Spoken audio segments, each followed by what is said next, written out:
If you don't yet have a Snap Projections account, you can sign up for a free trial right on our website. I'm going to go ahead and log in. I'm taken to my clients list where I can see basic information about my clients that I've already added. For example, have they been shared with me, or have I shared them with someone else in my team?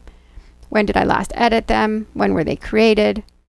And these little icons indicate whether I've accessed the scenario setup, so the data entry pages, the planning pages, or the client report. If they're green, I haven't yet accessed those pages for this client. If you would prefer to hide your client names, you can do so with this menu, selecting Hide All Clients. Today we're going to go ahead and add a brand new client, and his name is Justin Jones. The information for Justin has been filled out in our financial planning questionnaire. Your client can fill it out on their own, or you can sit with your client and fill it out, and it's information listed in the order that you're going to want to enter it into Snap Projections. So we'll be using this questionnaire to fill out the rest of the information for Justin today. Where can you access that on our website? If you come up to the Help button at the top, you can choose the Help Center. And here's our knowledge base with information about how to access help, contact us through email, search for information, or just jump right to a category that interests you. The financial planning questionnaire is available right here, and you can download in Word. So back to Justin's projections. Justin is nearly 50 years old, and he's born in 1974. He lives in Ontario. And as I enter the information, we'll notice as I click away from this cell that the edited button at the bottom will change to saved, as everything is saved automatically as we move forward.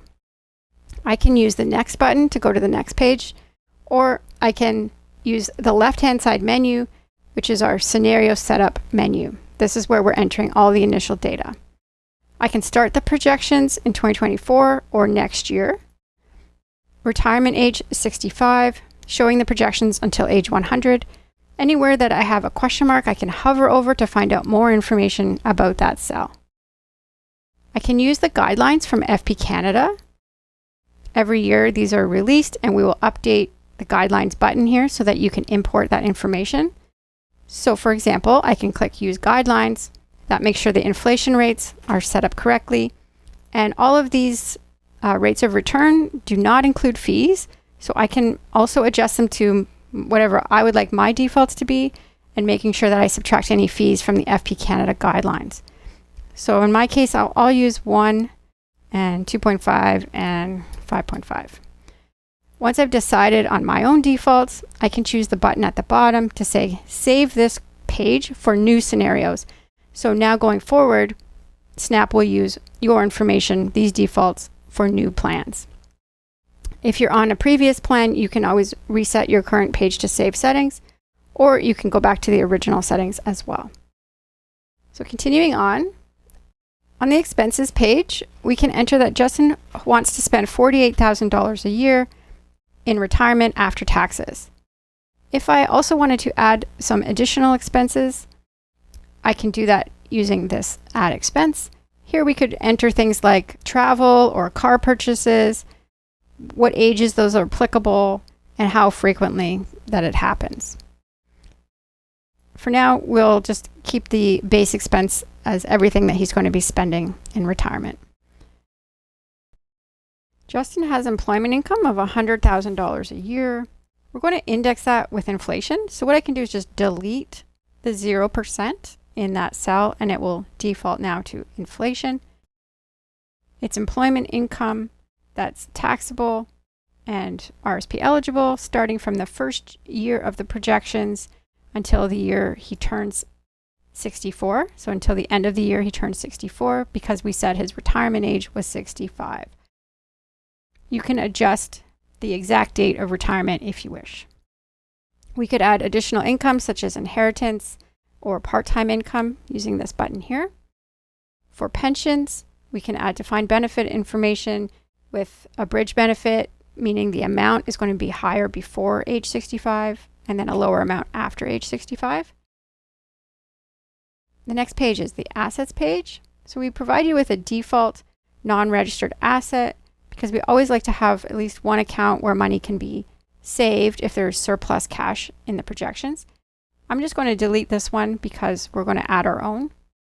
So starting with an RSP, we're going to add that he has $185,000 RSP. I can select using my mouse that it is RSP, or I could just start typing.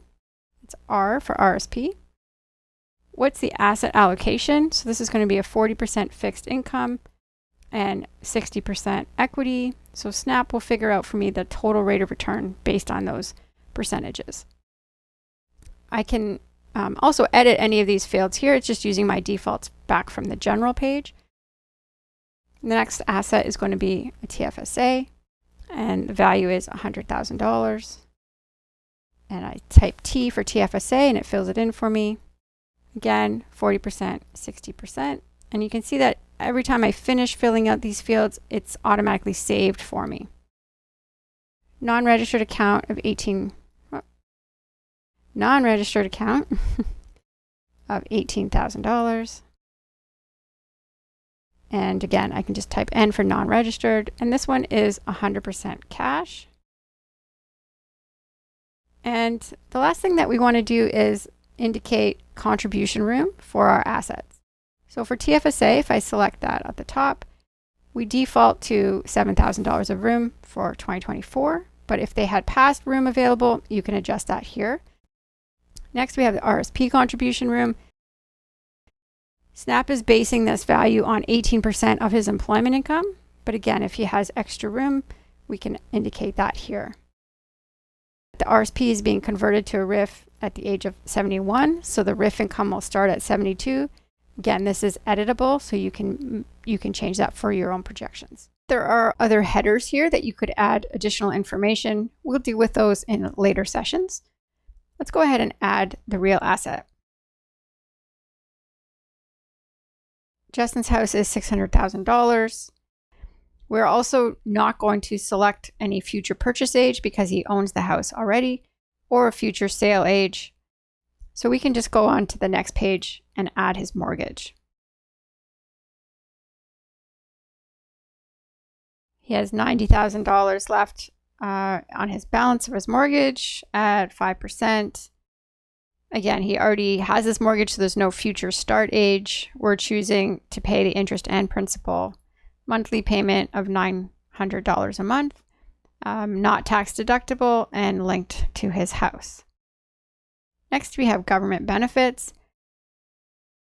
Government benefits will default for CPP to the national average, which we indicate right here. Justin believes that by the time he's 65, he would have contributed enough to receive 90% of the maximum. So what we're going to do is enter 90 and then just click away, and you can see that that value that he'll receive at 65 is increased. If your client already knows their annual retirement pension, you can enter in the dollar value here. You could also adjust the start age, and we'll do that in a later video as well. Old age security will default to 100% of the maximum. Please join me in the next video where we'll continue the tutorial on what we can do on the planning page.